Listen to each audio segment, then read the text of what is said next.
எனதருமை பிரியமுள்ள குமாரத்தியே, சபையின் ஊற்றுக்கு உன்னை இட்டுச் செல்கிறேன், வா. இதோ இவர்கள் சபையின் மூலக்கல் மற்றும் அஸ்திவார தூண்கள். இவர்களிலிருந்துதான் சபையின் பாரம்பரியம் ஊற்றெடுக்கிறது. நமது சபை 180 ஆண்டுகளை கடந்த பாரம்பரியமிக்க சபை, நம் சபை. இதை தோற்றுவிக்க நான் பட்டப்பாடு, அப்பப்பா!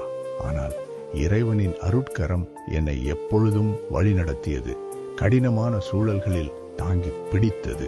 என் பிரியமுள்ள குமாரத்தியே, பெண்களுக்கு கல்வி புகட்டி அதன் வழி ஒழுக்கம் நிறைந்த குடும்பங்களை, பண்பாடு நிறைந்த சமூகத்தை, பக்தி நிறைந்த குடும்பங்களில் இருந்து திரு அவையை தொடர்ந்து வழிநடத்த இளம் குருக்களை